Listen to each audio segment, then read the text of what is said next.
really, I'd like to start by saying to Dr. Hanan, احنا يعني على الأسرة وعلى التخاذل وعلى we're so sorry, genuinely, and those who are making the decision on our behalf, they don't represent the majority of humanity. The majority of humanity is not on the side of those planes that are going and causing such immense human suffering. And I think it's important for us in this room to be aware of the way in which the British government is involved in a material way in what's happening.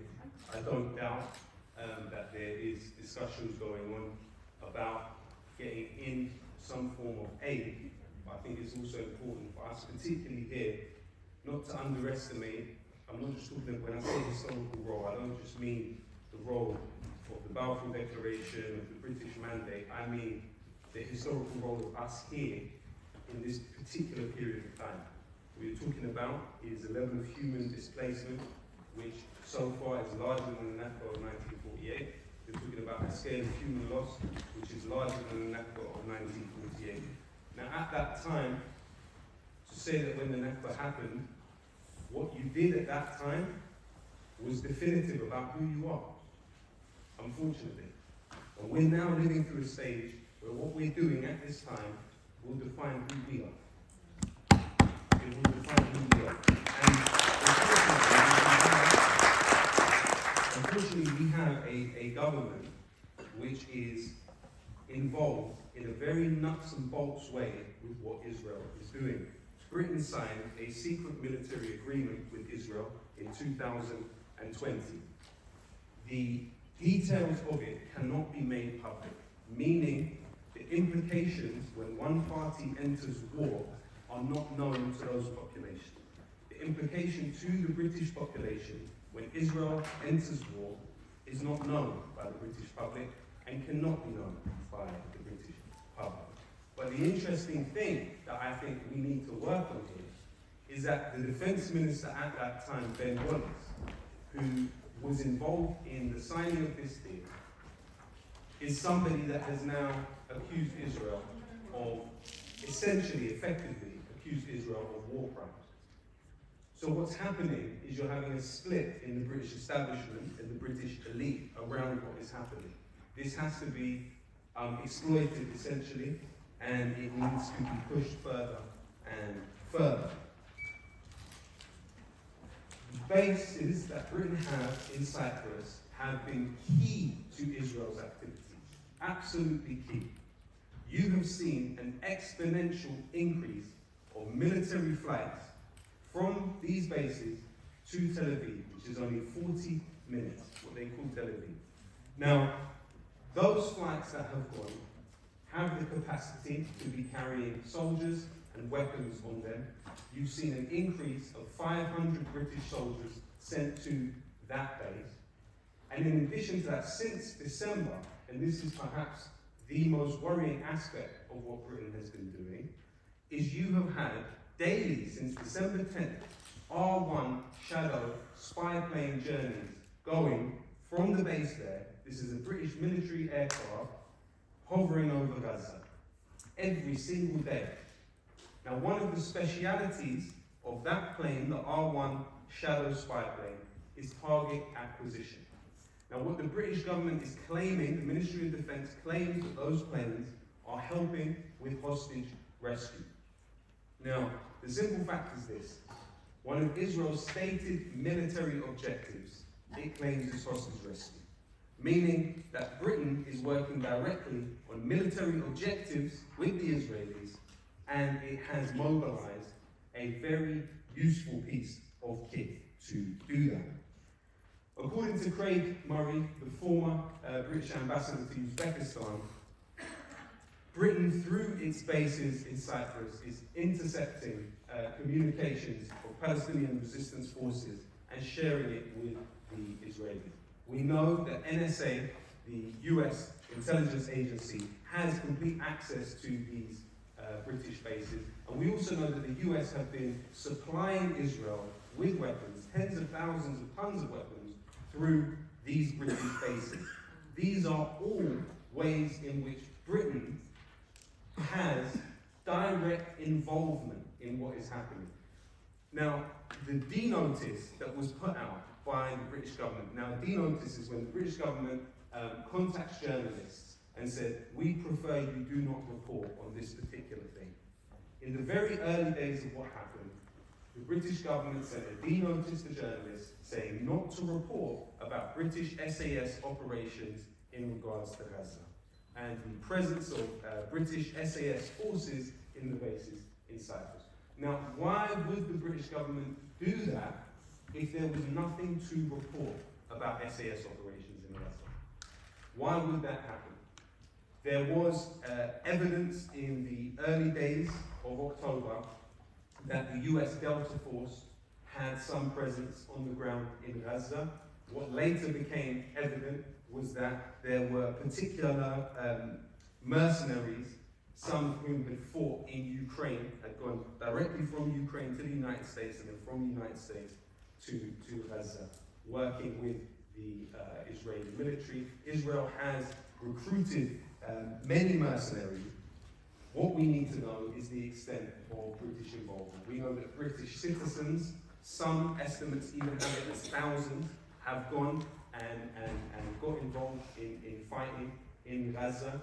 Israel is the only military in the world that has something called lone soldiers. Now, these lone soldiers are non-Israeli citizens. They have not got citizenship yet, but they can go from 14 to 18 months of being in the Israeli military without having any citizenship to that political entity. How many British citizens are now lone soldiers, quote unquote, within the Israeli military and are involved in these terrible and horrific things? When you look at the weapons that Israel uses, for example, sniper rifles, Britain has a history across the last decade of selling sniper rifles to Israel. When you saw the women who were shot in the church in Gaza, it's entirely possible that the snipers used to kill those women were sold to Israel by Britain. Also, Britain has sold components for sniper rifles to Israel. So it's entirely possible that those components were involved. When you look at the F-35 fighter jets that Israel uses, and the United States has just signed a deal to sell them another 25 of those F-35 fighter jets. You have 100 different companies involved in the construction of that plane that have a presence in this country. So that means components for the F-35s that are bombing Gaza now are being made in this country without a shadow of a doubt. You look at the F-16s, for example, which Israel has used extensively across Gaza, always has. The target technology within it is produced by BAE Systems. The HUD technology, which is used, is made by Britain's largest arms company. Certainly, in the situation we are in now, where it has been deemed plausible by the International Court of Justice that Israel is in breach of the Genocide Convention in Gaza, we have a legal obligation. Human Rights Watch UK director has just said to the British government, you have to stop arms sales to Israel now. Well, what happened in mid-December? David Cameron got a note of legal advice from the Foreign Office to cease arms sales to Israel at that point. What did he do? He went ahead, ignored the advice, and okayed more arms sales to Israel. These people should be in the same position that Israel is in at the International Court of Justice. They should be in there.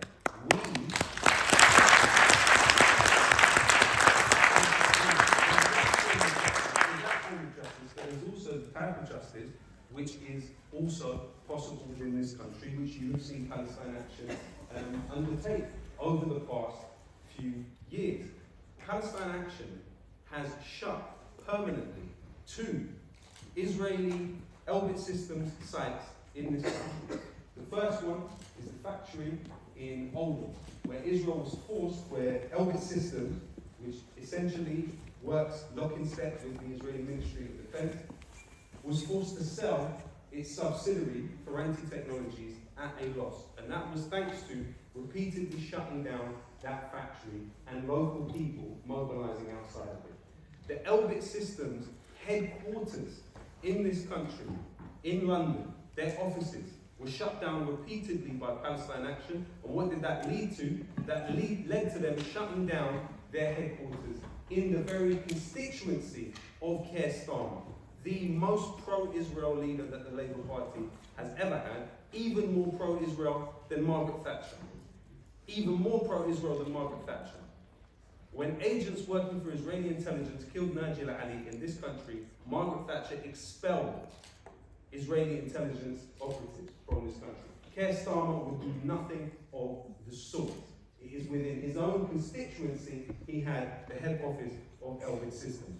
And across that time, because of Palestine Action's activity, you've seen the British Ministry of Defence cancel £280 million worth of contract with Elbit Systems. You've seen 77 investors pull out of Elbit Systems.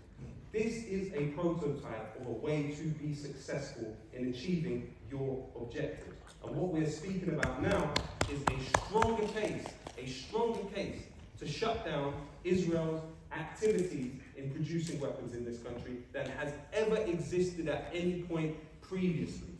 Britain is a signatory to the Arms Trade Treaty, which means that Britain should not supposedly sign off on exports to other places if they may be used for violations of international humanitarian law. Well, you have the most clear-cut case ever in Gaza today. And so, it is for that reason that I say, look at where the vulnerabilities and the pressure points are within this body. And the arms trade in this country is certainly one. But we also have another important part of what has happened in this country through the neoliberal years, through the last 3 decades or so. Currently, when the British police hack phones in this country, they use an Israeli intelligence firm called Celebrite. Celebrite is headed by alumni of Unit 8200. It's the Israeli military intelligence unit, which is the equivalent of GCHQ. It spies on communications of Palestinians and uses that information to blackmail them. The company, which is led by alumni of this unit, hacks phones for the British police. It's not all. The British police also use a company called Nice Systems for investigations of crimes. Nice Systems is a subsidiary of Elbit Systems, also an Israeli company. You were talking about the integrity of state institutions. These are key functions of any self-respecting security service almost being outsourced to a foreign power. In addition to that, you have something called the UK-Israel Tech Hub, which is essential we know about. The UK-Israel Tech Hub is an organisation which exists in the British Embassy in Israel, and it is staffed exclusively by former Israeli military and intelligence personnel. It is led by somebody, Haim Shani, who headed the Israeli Ministry of Finance. And its stated objective is procuring public sector contracts in this country for Israeli tech companies. Do you know who funds the UK-Israel Tech Hub? You do. It's funded by the British Foreign Office, it's funded by the British Department of Trade, and it's funded by the British Embassy itself. And it works for the procurement of public sector contracts in this country for Israeli tech companies. So when we're thinking about these questions of boycotting and divesting and sanctioning, we're so far gone here. Our states are integrated. Our security services are integrated. Britain and Israel acts as one hand. You look at the bombing of Yemen, you had at the very same time the British Air Force was launching strikes on Yemen for standing with the Palestinian people and supporting the Palestinian people. The British military was sending the R-1 shadow spy plane over the top of Gaza. There is an extent to which Britain is able to present itself as somehow a neutral arbiter, as this this palmy old aristocratic old imperial power who means well, noble intention, incompetence rather than imperial ambition. But ultimately, what Britain is hand in glove with the US and Israeli war on the region. And you are going to see it intensify. Britain's operations in Lebanon are intensifying with the Israeli intentions to launch a new war on Lebanon. And the days ahead, to be honest with you, are harder. What Israel has in terms of intentions with Al-Aqsa is important and has to be critically examined, because it is the basis from which this recent genocidal campaign launched from. The Israeli Ministry of Culture and the Israeli Ministry of Education have both been funding organizations that have the stated objective of demolishing Al-Aqsa and replacing it. These organizations, the Temple Institute to name one of them, now they offer, as an alternative to conscription in the Israeli military, membership of these organizations calling for the destruction of Al-Aqsa. And this is happening. It's no coincidence that for 20 weeks in a row, people have not been able to go to Al-Aqsa. Why do you think that is? Why do you think all of this has happened? We need to have within our community in this country serious critical examination of what this looks like. We cannot simply rely on an aversion to human suffering. We cannot simply rely on our emotional reaction to what is happening. We have to study these things. And so, really, what I want to say is now is not the time for the very established ways of dealing with the Palestinian issue. When the Nakba, the bigger Nakba, is happening, what will we be content to say that we did? Will we be content to say that the extent of our work on this was tabarra'at? That's it. That's the extent of what we did. Will you be able to face yourself? Would you be able to face your grandchildren? To say that's what you did when the bigger Nakba happened? And what I'm saying to you is there are ways in which you can be active in this country that actually effectively can cause some form of cost to this immense human suffering that we have seen. Gaza has taught the entirety of humanity what dignity, will to survive, life, goodness, human decency.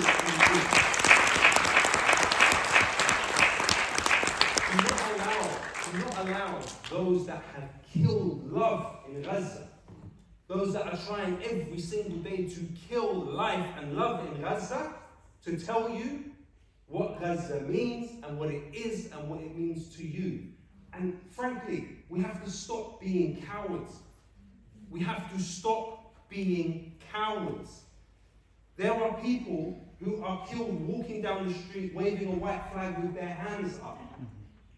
And we will sit and wonder about, with all due respect, losing a work opportunity or some hacks from the mainstream media writing rubbish about us. Yes. Is that what we are? Is that who we are? No. Are you content for that to define you? Because really, you have to be honest, it is a weak person that steps away from these scenes and says they are prevented from doing anything effective because of fear. Liberate yourself from fear. It's not you who has that paternalistic relationship to go and save Palestine. The Palestinians are surviving themselves and will survive themselves. Look at your government. Yep. Look at what is being done with your taxes to affect that particular situation there. Thank you for having me.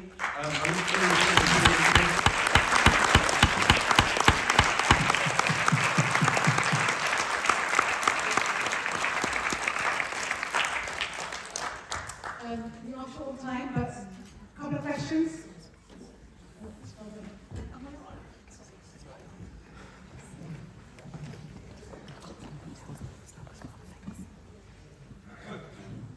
Thanks very much. much for everything you've done, Lowkey. You're an inspiration to all people who are, fighting for the Palestinian cause.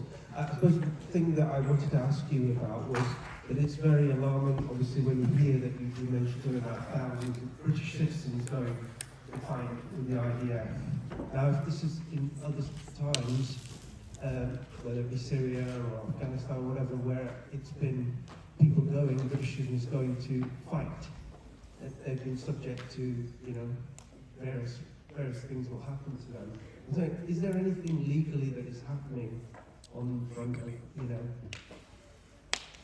these people being denied their rights as citizens, or what do you think? Well, I don't know about that. As far as I understand, the International Centre for Justice for Palestinians is working on individual cases, and that's absolutely important. What we need is more information about how that's happening. The organisations through which it's happening through, there are several organisations, even within this university, there's a union that has gateways through which people can join the Israeli military. That is the truth. That's just the structure of the way things function in this country. Obviously, you're right, there's double standards, but all of that needs to be scrutinised now.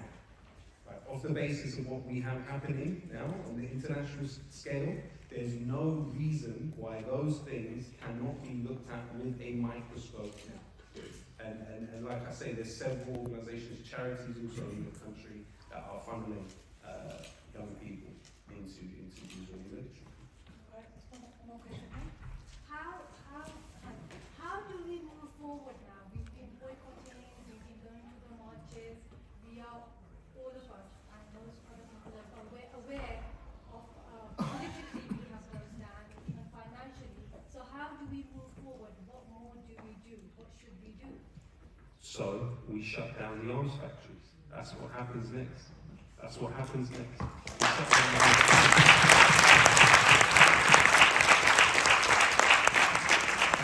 And we enter the court as the accused, but we end as the accusers. Because the weight of reality is on our side.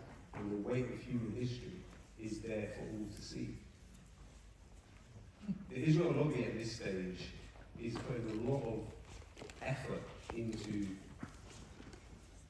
bullying the police into arresting people and applying the IHRA definition on legal cases.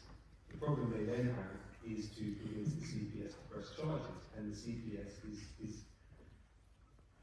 has been reluctant to apply the IHRA, despite the fact that officially it's adopted. Right? It's been reluctant to apply. And so we're seeing that start to happen with some of these arrests that are going on. This is the direct application of the IHRA definition and sentencing. So what you then have is the other line is the juries. So where the Israel lobby, the media is, or a lot of the media is one place, but then where the police are there, the CPS is there, and the juries are there. When you're in a court with juries, these are juries that have seen all the same images that you have. So, while, as it was said earlier, it's great inconvenience to go through legal troubles, but at this stage, we shouldn't fear that. Well, what do you do when the media is blatantly saying, don't say these slogans from the river to the sea? It's there in the media, so our voices are just being shut down, and everything that we have said, they keep saying that's anti-Semitic. I don't care. I don't care.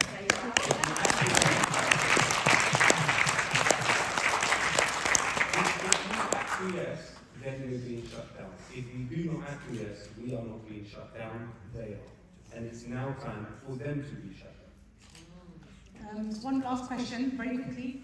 Thank you. Hello, I've asked to be brief. You became known through your music, but I think we know who you are by your activism, is one thing I wanted to say to you. Also, you spoke about knowledge, investigating, arming ourselves with knowledge to look past the media. Do you have any advice or any sources that people could look for if they don't know already? I mean, I would say that our ability to access information about the world is more strengthened than ever. study people's company's house, studies people's tax filings, studies where the funding for this is coming from, look at these, the charity commission stuff. You know, that's what needs to happen now, is we need to look at the organizations that are working to strengthen what Israel does in Palestine, because there's so many of them. And I think that we need to step out of the carefully curated and policed lines of what is acceptable ways of supporting Palestine. And like I say, most of the information is openly available. We're just not asking the right questions. And we need to bring back a curiosity about this stuff. Thanks so much.